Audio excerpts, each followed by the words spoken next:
Well, hello there. This is, I'm guessing you know by now, yet another short talk. Hey, the camera just moved. Low level earthquake? I think not. This is yet another short talk in the park, but not really in a park. We're near a park, and I live in a trailer park. So, we can fudge this. And as you can see, I'm not doing Stevie Wonder just yet today. I'm counting on the old whatever they're called, photogray. These are the bifocal ones that always make me feel slightly in the stomach. Anyway, I don't actually need them in here. I'm done with work for the day, and as you can see, Albertsons has those little chicken tender things, whatever they're called. I got a couple of them for lunch, and I don't know, I had something else, some crackers or something.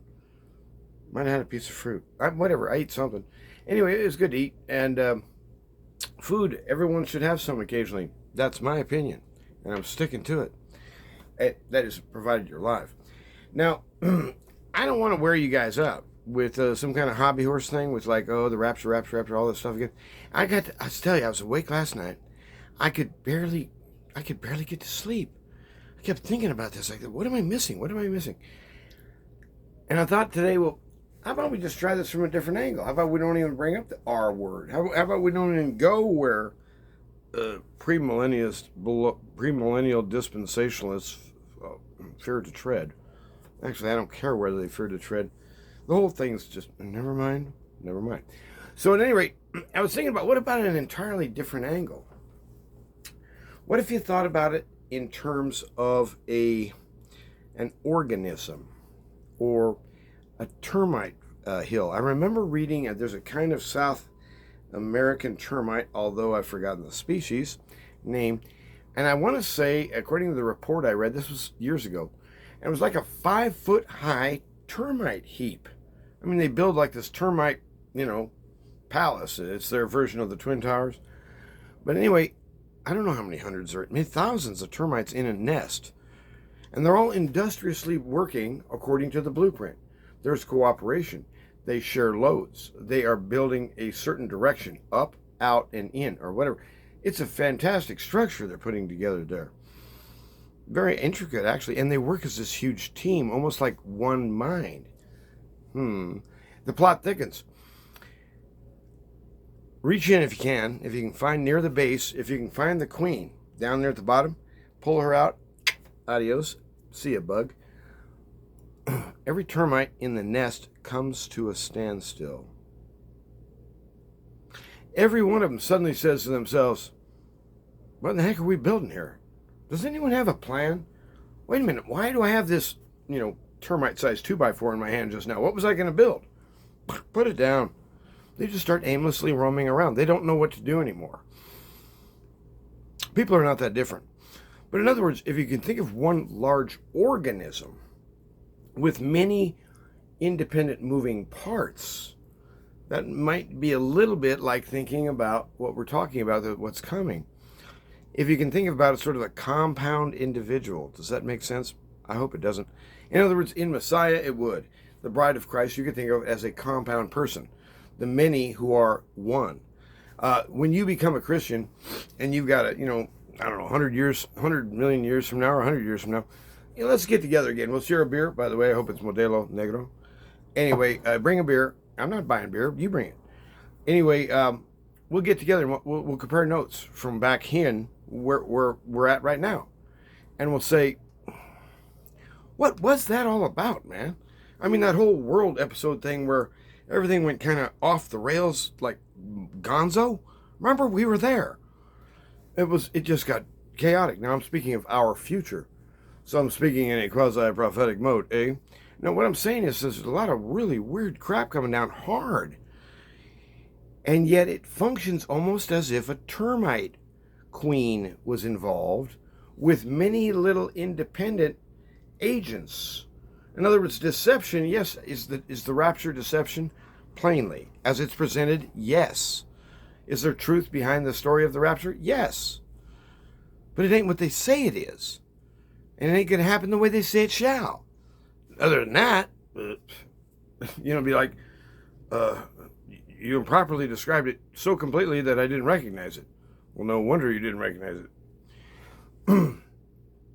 What we've got to have is a sort of a corporate entity. If you can think of a kind of the queen bee, or not the queen bee, the termite queen, being at the center of a nexus through a data web reaching out to embrace, I mean, now they're even talking about the Internet of Things, and that's coming true, by the way, that's not hocus pocus.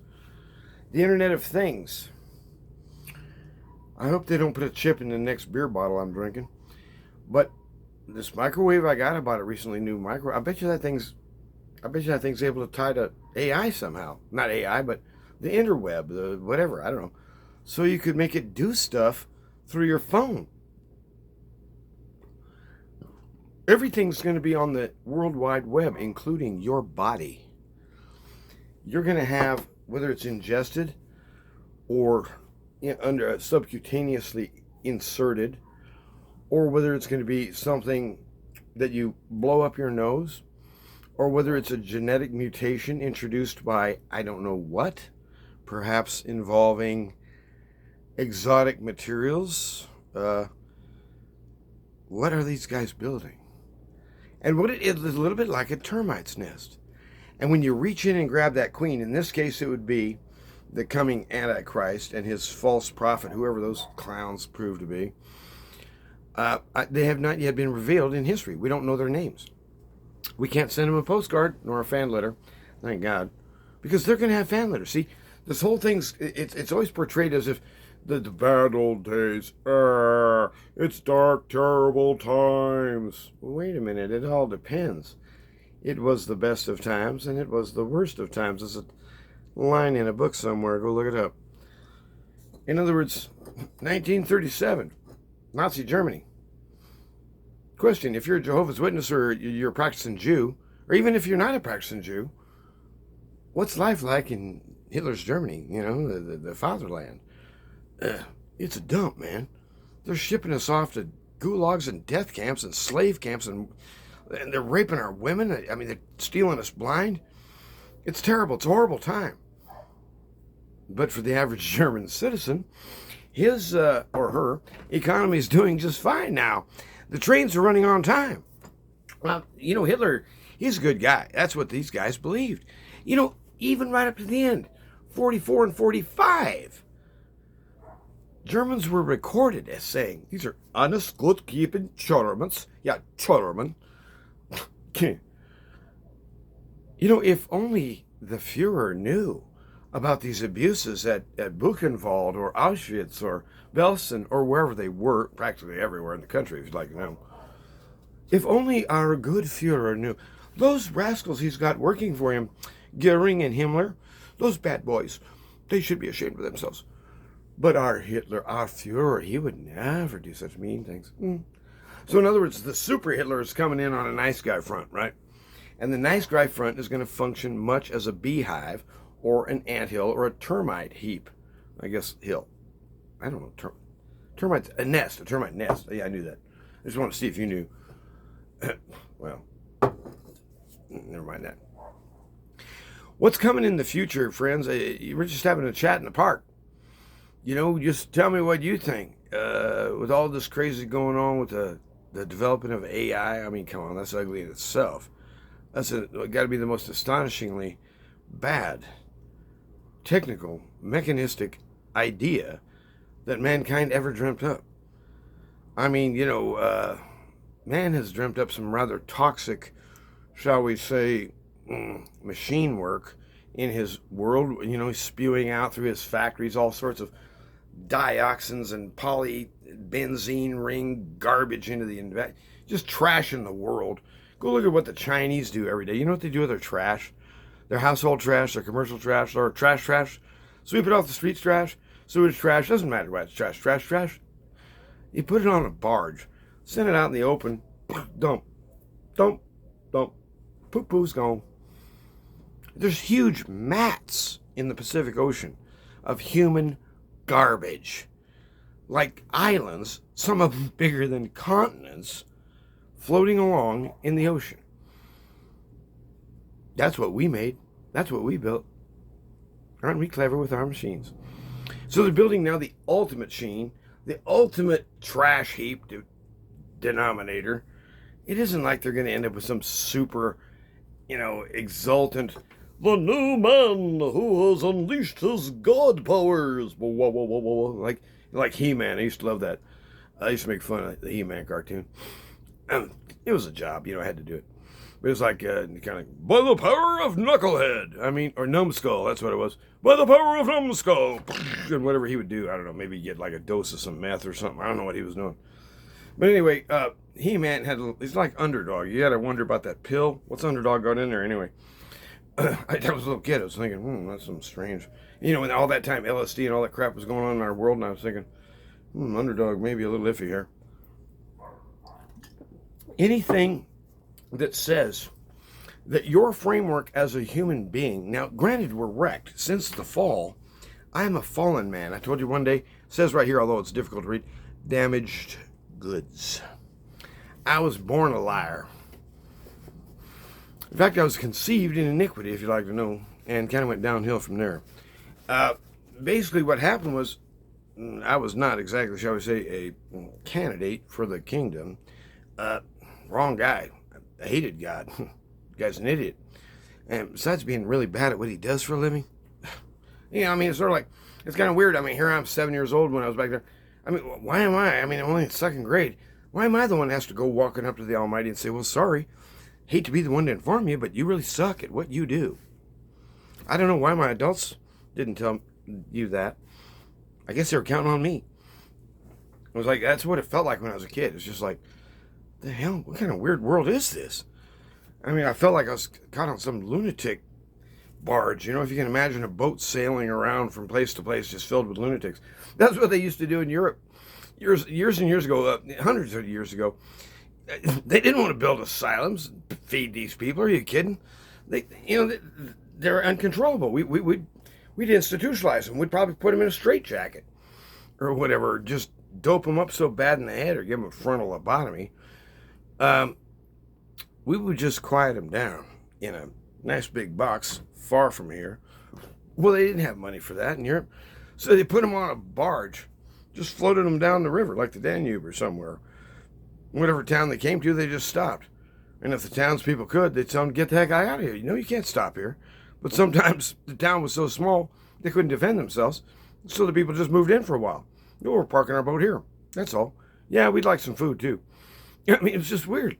That's how the king handled the business of how should we deal with the mentally and emotionally impaired or whatever, whatever we call people who are, they usually just dope them up nowadays. Just here's some more drugs.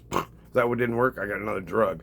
That's what doctors do. Doctor pill pusher. Well, anyway, what's being built is one of these things. Thank goodness it's a once-in-a-reality deal. There are recurring elements in that, as in the days of Noah, so shall it be in the days of the Son when he returns. Well, how was it in the days of Noah anyhow? Well, I think the way you'd say it in American English is but ugly. Sorcery, trafficking with demons, casting of spells, augury, divination. I don't know to what depth the sexual sort of inebriation into corruption went, but it was way beyond whether it's boys with boys or anything like that. That was how you start this. Near the end it gets a little weird, like sex with the dead and stuff, and you're actually getting results. You see, the reason that people went to ancient idolatrous temples wasn't because they were stupid. See, we as Americans think our ancestors were stupid. We're the stupid ones. We think that they thought, when you walk in, see that rock over there, that thing that looks sort of like a woman or something, I don't know what it is. Well, anyway, that's our god. We call her Lucy or something, whatever the name of the god was. And so that there over there is a priest or priestess in question, and it may or may not have involved sexual prostitution. It may or may not have involved, shall we say, pharmacological products. And here's what was happening. I got a problem. I got an enemy, and he's ruining my life, and I want him hurt. I want him out of the way. I want him to fall down real bad and never get back up again. I need to cast a curse. I want the god to help me. So the priestess presents, of course, for a prize. We don't work free around here. He would present it, and guess what? Sometimes you get results. That's what the old god business was all about. The god, the object in the middle, was a mediation point. It wasn't the god, and even our ancestors knew it. It was the portal through which the god operated in our realm, or we into his or her. Guess what? The gods are coming back. The same deceiving spirits are coming back. And by the way, they haven't quit deceiving. In fact, the level of deception has risen so dramatically and astonishingly that it's like it would be much easier to describe those few things which are not badly tainted with deception in our time, including my own conscience. I mean, I find that I even fool myself for decades occasionally. And everybody thinks, well, of course my opinion's right. Of course I don't have to say so, but I presume it is, because why would I walk around with opinions I fundamentally disagree with? That doesn't make any sense. So, of course I think I'm right. Well, in that information transfer, we have word data, don't we? We have word information being conveyed. We have a speaker. That means we have an entity. That means there may be spirits involved. Our world is awash just now in ancient dark spirits. And guess what? The floodgates ain't full tilt open. This is a little bit like when you see those huge retention dams that usually state built, like U.S. or China. A huge country builds these monster retention dams. Hoover was one of them. The Hoover Dam. Big body of water back there, except nowadays it's getting a little dinky, but never mind that. And there's this tremendous force pushing. Well, that's what you call the weight of the water. It wants to go downhill. And they're preventing it. They've essentially put a block in its way. Well, when you do that, you get tremendous pressures. So with a large static buildup, you can get tremendous velocity. They're building this system in our day to reflect something like a dam, something like a hydrocurrent example, if you want to think about it philosophically or theologically. Essentially, they're force-feeding people. It's kind of almost like a meat grinder. They're force-feeding people into what will become a one-world stream. In the one-world stream, at first they're going to start with a bunch of digital national currencies. There's already Bitcoin currencies. But I'm wondering now, well, if AI is that good, any program that can be written can be hacked. Why couldn't AI hack the protocols of Bitcoin? Yes, it would be difficult, and it may involve quantum computing. So, I bet you it could be cracked. In other words, what's going to happen is you're going to end up with national currencies. Guess what? Those are going to fall like dominoes right down the way. Which is only going to demand, because of course you see supply and demand doesn't stop. In other words, people don't just voluntarily quit eating because the financial system just went kaboom and took a whoop. Ugh. It's dead. That doesn't mean people gave up on meatloaf. What it means is we're going to negotiate a new currency. Oh, you mean a new and improved yet super one world currency? Yes, this one's foolproof. This one's really unhackable. Want to know why? Because your body has become the physical appurtenance. You no longer need a phone. You no longer need a debit card. In fact, you don't even need to remember to type in a 4-digit number or nothing. The signal is in your body. Scan. Yeah, that's Mike Labor. Scan. Yeah, he's good for $20.86. Deducted. I didn't have to do anything. That's what they're building. And that's what they're going to call the new money. Well, people will demand that. But guess what? This is what I'm getting at. We think of the 1930s and early 40s in Germany as being a very bad time. Adolf Hitler was in charge. He was one of the world's worst lunatics ever, at least that we know of. I mean, Nero, that was a full tilt bozo crazy. And that other Roman guy back there, what was it, Caligula? Oh, there's some twisted puppies right there. But anyway, oh gosh, it's hard to believe how rotten people can get, but they do it with vigor. The point is that what they're building here is going to be a worldwide net. It's going to be a worldwide data net, and guess what? You will be data trafficked in your body. And like I said, I don't know if it's a drink, if it's an injection, like a syringe. I don't know if it's a chip under the skin. I don't know how this thing works. But ultimately, that's the goal. And all we've got to do, the deception being, all we've got to do is convince those poor yokels out there. Of course you've been scared about the big old mark of the beast thing, and I know that can be scary. I was scared of it too, but I got over it. You want to know why? Because this thingy right here in my skin can't be that mark of beast thing, because it don't say on it mark of beast. You know what I mean? What? And so it's maybe a little more, literate and lucid than that. But the point is that people are going to be forced into this conclusion by dire necessity. I now view whatever goes into my body at state command in order to buy and sell. Whatever it is, it can't be the mark of the beast that the Bible talks about. Why? Why can't it be? Because, and now we're back to the rapture crowd, because even the Christians say, this guy, our new super Hitler, he's not the coming Antichrist. He's not the same one. He's like Hitler, perhaps. He's a prototype, but this ain't the real deal. This is a dry run.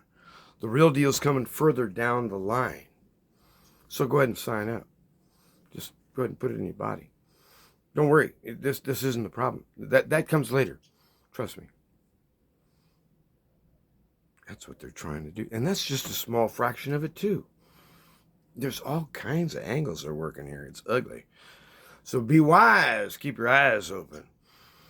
Remember that even David, he said at one time, my close brother, the one I thought was truer than true, this guy was blood, man. Stabbed me in the back. And I think he means it. I thought he was a friend. Well, I have one true friend, that's Jesus. And that something like that is going to happen more and more. People are going to turn on people. Mom turns on dad. Daughter turns on brother. Sister turns on sister. Cousin turns on uncle. In other words, I'm going to rat you out to the authorities. Why? Because I can make a buck if I do so. And I can score what they're going to call good points. I'm helping establish world order. I'm contributing to the new world which is coming by signing every single human up. And if you ain't signed up, you ain't eating. And if you ain't eating, you're on our radar. And if you're on our radar, you're either dead or on your way to a re-education camp, at the very least to be worked to death, or maybe experimented upon for our, shall we say, edification in science. I wonder how far we can push this guy before he goes stark raving mad. Let's find out. It's going to be a dark time. But the funny thing is, it's like good and bad are with each other. This is what our parents tried to monopolize in the first place. Good and bad. And we've turned it into a polarity. Right, left, right, left. But there's a center. God is three. God is one. Do you mean that there are three gods? No, I said there's one. But does that mean that the Father is the same as the Son? No. Does that mean that the Spirit is the same as the Father? No. Or the Son? No. Are there three gods? No. Well, guess what? You were made in the image, friend, brother, sister, if you're a human being. And AI wasn't. There are three, but I'm only one. I'm only one man, Mike.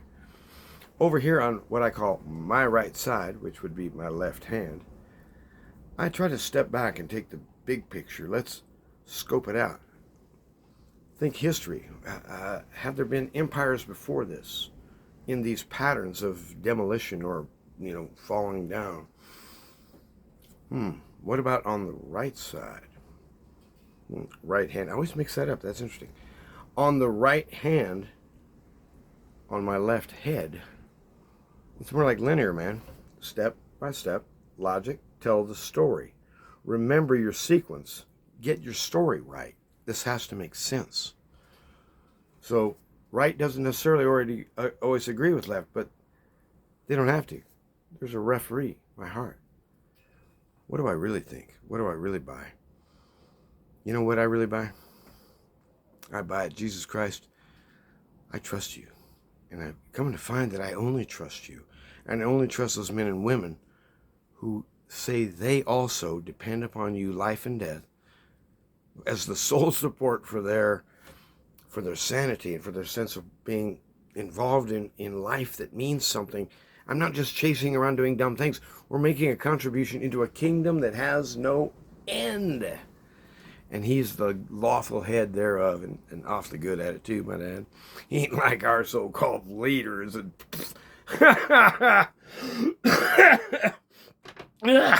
they call themselves representatives. Oh, representatives representing my what? I'd get up and moon you, but it'd probably be illegal. Damn. Representatives. I'm kidding. Maybe I should end this. I'm losing control. But at least you got to admit I didn't stay on that one. God loves you, man. You're on the winning side. Be prepared to be confused by huge things coming over the world fast. And what it feels like is there is a flood coming up from below. I'm going to get a little further away because I want you to see my hands. There's a flood. It feels like it's coming from below. What if it is? The enemy shall be loosed upon the face of earth at the end. We might see with these eyes of flesh supernaturally rotten persons. Ex-angels, I guess you'd call them. They're more like wrecks. They sort of like the debris of a person gone bad for a long time. Ugh. Incoherent, raving lunatics, perverts, treasonous hilts. There's no end to this. Oh, yes, there is. There is an end. There's a good day. There's a good day coming, and it's a terrible day, too. Terrible day. I was thinking about this, and I'm not going to wear you out, and I'm not going to tear you down. I got to show you guys this thing. I was rooting around in the trailer here the other day, and check this out. Holy Bible. June 25, 1967. I was at the lofty summit of 9 years old at that time. Michael Labor by Monta Vista Christian Church, Bahunga, New Mexico. Well, what it is, it's a RSV, Revised Standard Version. I believe it's the only RSV I've ever had. But dig this, man. You gotta love it. You gotta love it. I was just a boy, and in some ways I still am, let's face it. How do you lose them? Okay, here's an excellent example. We're in Matthew 2 here. God, I don't know why they put these pictures where they do in here. Anyway, this Bible's got pictures. Yeah, there ain't a whole bunch of them in here. But this one says, Jesus washing the disciples' feet, John 13:5, and I cannot pick out the artiste. Might have been a classical artist. I honestly don't know. I don't think it was Da Vinci, but clearly I'm making that up. It would be a little hard to believe that I'm carrying around Da Vinci in my Bible. But anyhow, I was talking about this briefly yesterday. Now here comes my, what do you call that? Not Bible shark. That ain't right. Your Bible shark. There used to be a sword drill. They called it sword drill, where who could get to a certain passage the fastest. I think you may be able to guess who came in last. You know, it's so sad that sometimes when I'm looking for these little books in the Minor Prophets, I have to go so far back as to go back to the table of contents and find it by page number. Yeah, so you can tell I'm not exactly tearing this place up. I just wanted to listen to a couple of passages of Zephaniah. Now, I honestly believe this is a book for our time. Rapture brethren, rapture sistren. You got your book, and you say, it's fundamentally central to Christian doctrine, the whole idea of the rapture. In a pig's eye, it is. You listen to what the Zephaniah. Now, this is RSV, so it may not have the oomph we might hope for in King Jimmy. So I'm just going to verse 2. I will utterly sweep away everything from the face of earth, says Yahweh. Sounds like a rather truncated statement. Did he say he's going to sweep away everything? It gets worse. Oh, it says, I will punish everyone who leaps over the threshold, those who fill their master's house with violence and fraud. On that day a cry will be heard from the fish gate, and a wail from the second quarter, a loud crash. Wail, O inhabitants of the mortar, for all the traders are no more. All who weighed silver are cut off. Do you see what he's saying? Your so-called financial institutions, bye-bye. They're trash. Future garbage. I will bring distress on men so that they shall walk like the blind, because they've sinned against Yahweh. Their blood shall be poured out like dust, and their flesh like dung. And by the way, that's some of the more chipper and upscale parts of the book. Do you realize what he's talking about? I don't. Picture a supernova. Up close, from the orbit of Earth. Let's watch our sun go nova. Uh-oh, you may not survive that. In fact, I don't even know if you could be as close as Jupiter and survive a nova of our star Sol. I don't know how big a blast it'd be, but I'm pretty sure Earth would be bye-bye. Take that power and think of that as a small, wet firecracker in the hands of a man who designs atomic weapons and has built the biggest one ever. Jesus Christ, when he unveils himself this time, it isn't like a nice, squeaky little baby boy, wiggling his little legs, a cute little rascal, that bald head, you gotta rub him. This time he's the guy of whom Alexander the Great is a rude cartoon. He's the guy of whom Napoleon wished he was. He's the guy, the world conqueror that Genghis Khan and Attila the Hun and whoever was Adolf Hitler wanted to be, Tojo wanted to be, Stalin wanted to be, Mao wanted to be. Jesus has conquered the hearts and minds of men and women around the world for 2,000 years. His kingdom continues to expand because his people refuse to back down. They affirm and they will not deny Jesus, number one, is Lord, as in Lord God, Mr. Almighty, inventor of dirt, giver of life, God Almighty himself in human flesh. That's the dude. And guess what? He busted out of the tomb. Permanent. And he's coming back. Now, for the world, it's going to be a day of dark. Dread. Kind of like a mind-wrecking terror. But again, the good and the evil. And for the Christians, it will be the greatest thing ever. Finally, this madman. Finally, the murder. Finally, the psychotic lies. And just the filth of it all just comes to an end. Finally, a new world comes where things make sense. Where you're safe at night. And you're glad to be there. Because Jesus is there. He says this in the book. He says, behold, I make all things new. But guess what he's beginning with? He's beginning with the hearts and minds of little kids and old ladies and people just like you and me. People that ain't nothing special, just regular folk. But he's moved into our bodies. He's actually in my body, and I am in him. This language of union is fundamental to the New Testament.